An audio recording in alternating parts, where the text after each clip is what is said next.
हमारे YouTube channel AR की classes पर। मैं हूं अंकित आर्या। आज मैं आपको पढ़ाऊंगा क्लास 10 की साइंस, इसका चैप्टर नंबर 2 जो कि है अम्ल क्षार एवं लवण। मैं अम्ल क्षार की पहली वीडियो बना चुका हूं जिसका मैंने पार्ट फर्स्ट बनाया था। अब मैं पार्ट 2 बना रहा हूं। समझते हैं लवण क्या है। पार्ट 2 में लवण बताए गए हैं। लवण देखते हैं क्या होते हैं, लवण क्या होते हैं और इन आपकी सिलेबस में क्या क्या दिया हुआ है। चलिए फ्रेंड्स शुरुआत करते हैं। लवण की परिभाषा क्या होती है, चलिए फ्रेंड्स देखते हैं। अम्ल व क्षार आपस में क्रिया करके लवण का निर्माण करते हैं। मैंने यहाँ पर लिखा है इसकी परिभाषा अम्ल। अम्ल आप पहली वीडियो में देख चुके हैं और क्षार भी समझ चुके हैं। अम्ल व क्षार आपस में क्रिया करके लवण का निर्माण करते हैं। यहाँ पर इसी लवण की परिभाषा यही है कि अम्ल व क्षार आपस में क्रिया करके लवण का निर्माण करते हैं, यही लवण कहलाते हैं। चलिए इसके रासायनिक समीकरण देखते हैं किस प्रकार से बनता है। तो मैं आपको एक रासायनिक समीकरण दे रहा हूँ, जैसे कि मैं आपको बता रहा हूँ। पहले लेते हैं अम्ल। अम्ल HCl, ये मैंने अम्ल लिया एक HCl। और क्या है क्षार, क्षार एक लिया NaOH, यह एक हमारा क्षार हो गया। ये आपस में क्रिया करके लवण का निर्माण करते हैं। NaCl plus H2। तो ये रिएक्शन हो गई, जैसा कि ये अम्ल है, एक प्रबल अम्ल है और एक क्षार है। अम्ल H पॉजिटिव आयन देते हैं और क्षार OH नेगेटिव आयन देते हैं। चलिए समझते हैं इसमें क्या है। HCl और NaOH क्रिया करके NaCl का निर्माण करते हैं। NaCl क्या है, एक लवण है, यानी कि एक सॉल्ट है। इंग्लिश में सॉल्ट बोलते हैं। एक सॉल्ट है और ये एसिड और ये बेस। तो इस प्रकार से अम्लों का निर्माण होता है। कुछ अम्ल NaCl एक सॉल्ट है जिसका नाम है सोडियम क्लोराइड। इसी प्रकार पोटेशियम सल्फेट होता है K2SO4, और सोडियम सल्फेट होता है NaSO4, अमोनियम सल्फेट होता है। इस तरीके से बहुत सारे आपके लवण के उदाहरण हो जाते हैं। तो बात आती है हमें यहाँ पर क्या देखना है। तो हमने लवण की परिभाषा देखी, इसका रासायनिक सूत्र देखा है किस प्रकार से बनता है। यही नहीं कि ये आएगा, और भी कई तरीके से बना सकते हैं, लेकिन यह रिएक्शन क्या कहलाती है, उदासीन अभिक्रियाएं कहलाती हैं। उदासीन अभिक्रियाएं। तो चलिए मैं बताता हूँ ये उदासीन अभिक्रियाएं क्यों कहलाती हैं। ये उदासीन अभिक्रिया इसीलिए कहलाती हैं क्योंकि एक क्षार, एक एसिड और एक क्षार यानी कि बेस क्रिया करके एक सॉल्ट का निर्माण कर रहे हैं। तो बात करते हैं सॉल्ट के पीएच मान की। सॉल्ट का पीएच मान 7 होता है। जैसे कि अम्ल व क्षार का पीएच मान देखते हैं, उसी प्रकार सॉल्ट का पीएच मान 7 होता है, जो कि 7 पीएच क्या होता है, हमारा उदासीन कहलाता है। ये उदासीन कहलाता है। और अगर बात करते हैं कि अम्लीय क्षार क्या होते हैं और क्षारीय लवण क्या होते हैं, अम्लीय लवण क्या होते हैं। अम्लीय लवण वे होते हैं जिनमें HCl मतलब अम्ल, प्रबल हो, प्रबल यानी कि स्ट्रॉन्ग, जो टूट ना सके, ऐसा अम्ल, और वीक क्षार यानी कि वो दुर्बल क्षार क्रिया करके एक सॉल्ट का निर्माण करते हैं। तो वह क्या कहलाएगा, एसिडिक यानी कि अम्लीय लवण कहलाएगा, जिसमें प्रबल हो, इसकी शक्ति ज्यादा है एसिड की और बेस की शक्ति कम है, इसीलिए ये अम्लीय हो जाएगा। इसके गुण आ जाएंगे, जो प्रबल होगा वह दिखेगा, उसी के गुण आ जाएंगे। और तो इसका पीएच मान क्या हो सकता है, प्रबल अम्ल है तो इसका पीएच मान यानी कि 7 से कम हो जाता है, जो कि हमारे अम्लीय लवण कहलाते हैं, इन्हीं को अम्लीय लवण कहते हैं। और जिनमें प्रबल क्षार हो यानी कि जो आसानी से टूटेगा, प्रबल क्षार यानी कि स्ट्रॉन्ग बेस, और दुर्बल एसिड हो यानी कि जो एसिड आसानी से टूट सकता हो। तो प्रबल क्षार और दुर्बल अम्ल आपस में क्रिया करके जब लवण का निर्माण करते हैं तो वह क्षारीय लवण कहलाता है, मतलब उनकी क्षारकता ज्यादा होती है, उनका पीएच मान 7 से अधिक होगा। जैसे कि इसका हो गया 11, कोई भी है एनीबॉडी, तो क्षारीय 11 हो गया, अम्लीय 5 मान लो। इस प्रकार से ये हो जाते हैं। हम पीएच मान की बात करते हैं। चलिए फ्रेंड्स देखते हैं आगे क्या है। आपके सिलेबस में केवल एक ही लवण दिया गया है जिसका नाम है साधारण नमक, यानी कि NaCl। चलिए दोस्त देखते हैं कैसे बनता है। इसमें HCl प्लस NaOH एक अम्ल और एक क्षार क्रिया करके NaCl का निर्माण करते हैं, जो कि हमारा कहलाता है sodium chloride plus H2O, water निकलता है। तो इस प्रकार से हमारे NaCl यानी कि सोडियम क्लोराइड लवण का निर्माण होता है और साथ ही वाटर बनता है। तो हम लोगों को इसमें देखना है कि इसमें क्या क्या होता है। आपके बार इसी पूछा जाता है कि साधारण नमक क्या होता है और किस प्रकार बनता है। तो ये साधारण लवण कई पदार्थों का कच्चा पदार्थ होता है, यानी कि इससे कई पदार्थ प्राप्त होते हैं जो कि आपके सिलेबस में दिए गए हैं और क्वेश्चन वाइज क्वेश्चन आते हैं, जैसे कई प्रकार के पदार्थ प्राप्त होते हैं। तो ये पदार्थ सोडियम हाइड्रोक्साइड, व्यंजक चूर्ण, बेकिंग सोडा, धोने का सोडा और प्लास्टर ऑफ पेरिस है।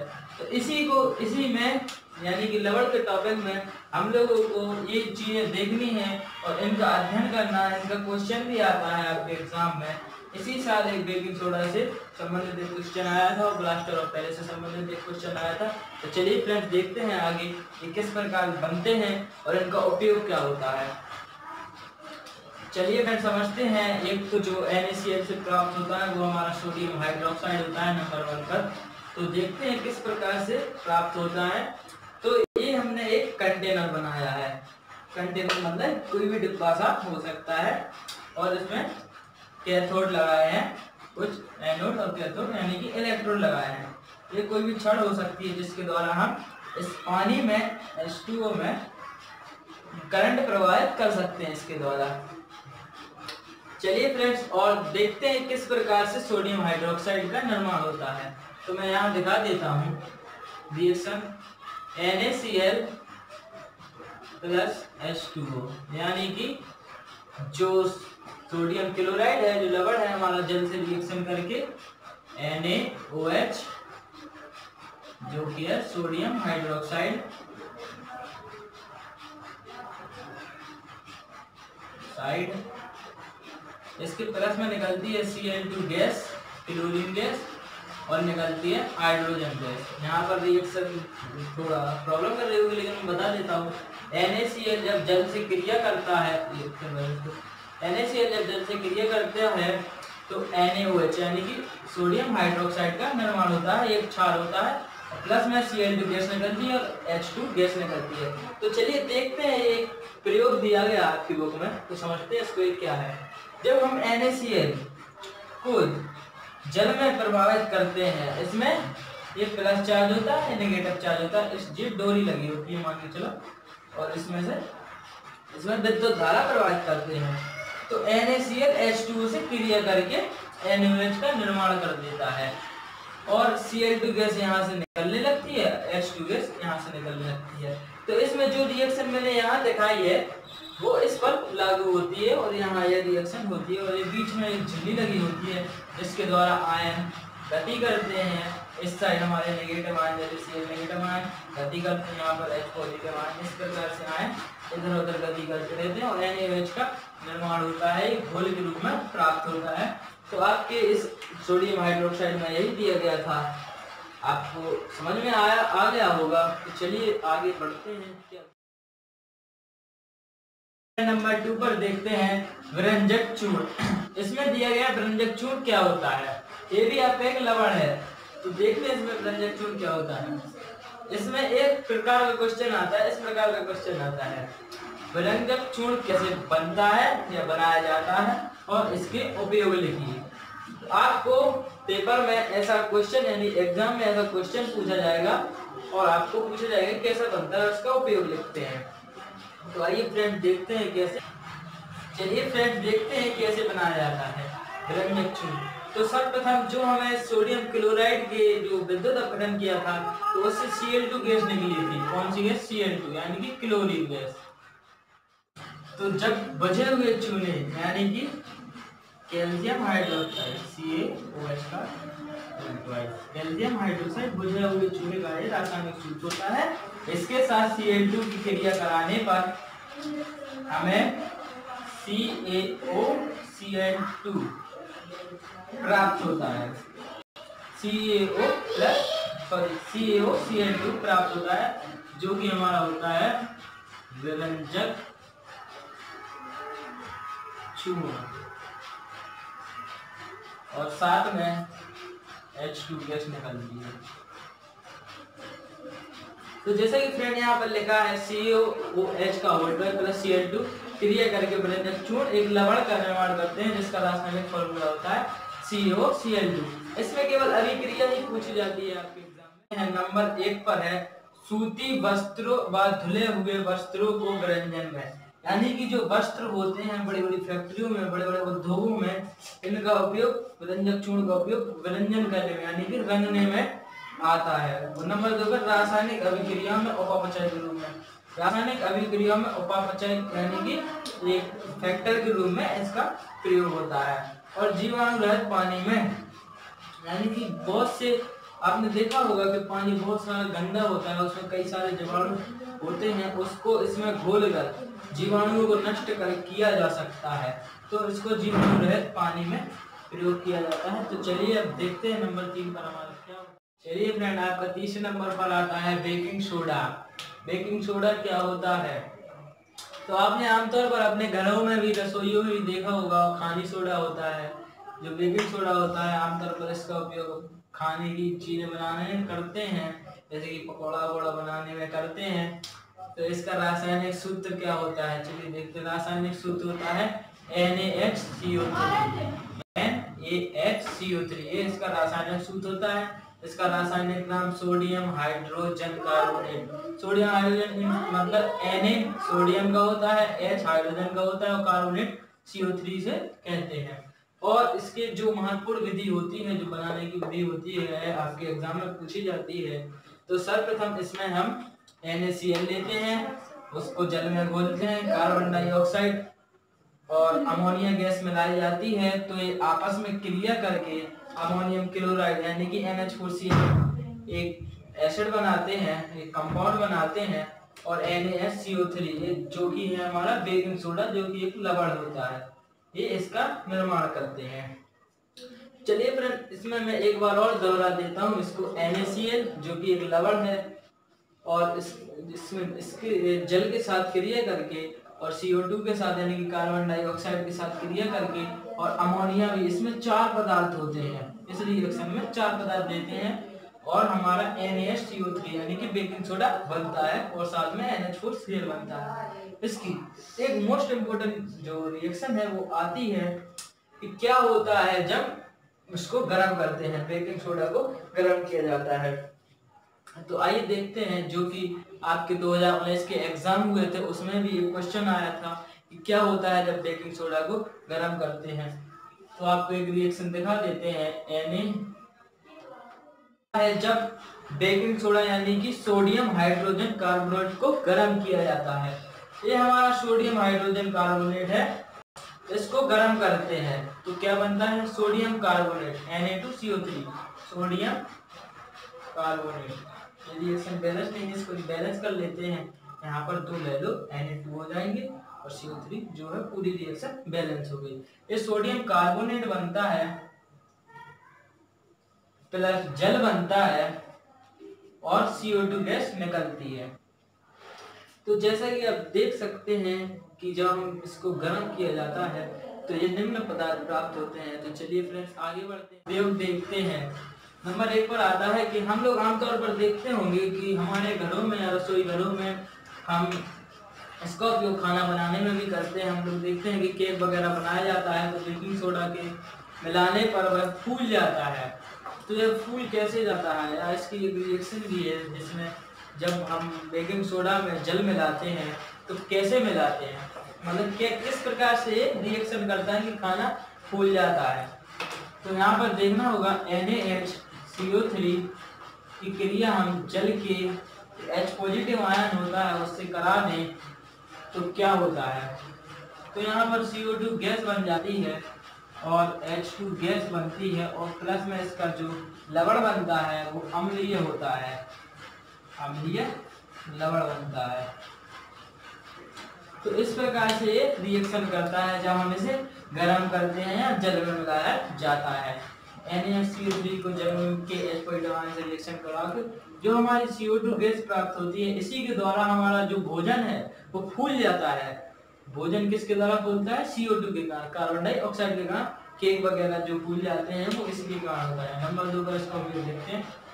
नंबर 2 पर इसका उपयोग आता है एंटासिड के रूप में। एसिड यानी कि एक दवाई भी मान सकते हैं हम लोग, मेडिसिन के रूप में भी इसका उपयोग किया जाता है। जब हमारे पेट में एसिडिटी हो जाती है तो हम लोग काफी तौर पर इनो है जो सोडा है उसको पीते हैं। तो इसी प्रकार का सोडा होता है जो क्षारीय होता है। तो जब क्षार को अम्ल से मिला देते हैं तो उदासीन हो जाता है, न्यूट्रल हो जाता है। तो इस एसिडिटी भी हमारी पेट की कम हो जाती है, इसीलिए हम सोडा किया करते हैं। तो इसका नंबर 3 पर उपयोग आता है वो है अम्ल क्षार अग्निशमन के रूप में। जब हम अम्ल क्षार से निर्मित एक ऐसी या कोई केमिकल बनाते हैं जिससे आग बुझाया जा सके तो उसमें भी इसका उपयोग किया जा सकता है।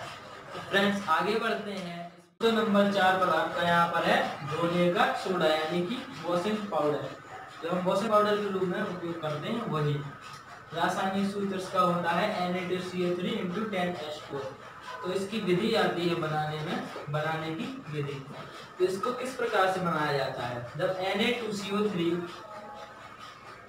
आप शायद सीख गए होंगे Na2CO3 क्या कहलाता है, बहुत से बच्चे जानते होंगे। इसकी अभिक्रिया 10 मॉलिक्यूल्स यानी कि 10 अणु जल से कराने पर ये हमारा Na2CO3 10H2 हमारा इसका धोने के सोडा का फॉर्मूला होता है वॉशिंग पाउडर। तो इस प्रकार से इसका निर्माण होता है। जब सोडियम कार्बोनेट को जल से अभिकृत करते हैं या सोडियम कार्बोनेट की अभिक्रिया जल से कराते हैं तो ये हमारा एक लवण बन के तैयार हो जाता है जो होता है वॉशिंग पाउडर। तो देखते हैं इसका उपयोग कहाँ होता है। इसका उपयोग कहाँ होता है, उपयोग देखते हैं। तो इसका उपयोग बेसिकली इसका उपयोग वाटर को जल की स्थायी कठोरता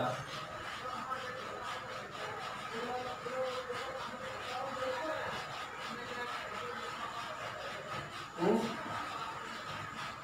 दूर करने में, यानी कि जब ये जल में मिलाया जाता है तो जल की जो स्थायी कठोरता होती है यानी कि जो खारापन भी हम कह सकते हैं उसको ये दूर कर देता है।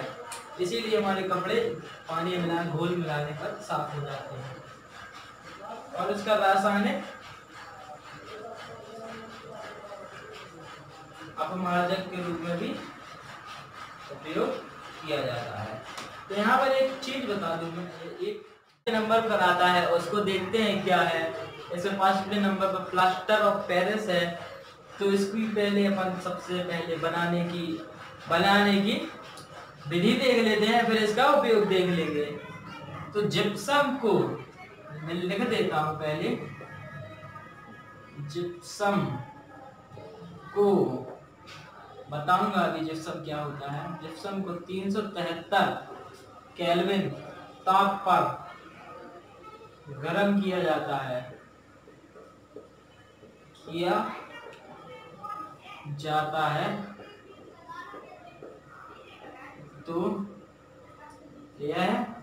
जिप्सम जल के अणुओं को त्याग कर, जैसा कि मैंने आपको पहले बताया था, अणुओं के त्याग को शुष्कन या क्रिस्टलन कहलाता है। जल के अणुओं को त्याग कर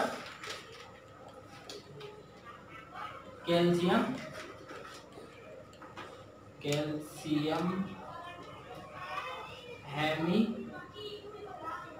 हेमीहाइड्रेट बनाता है।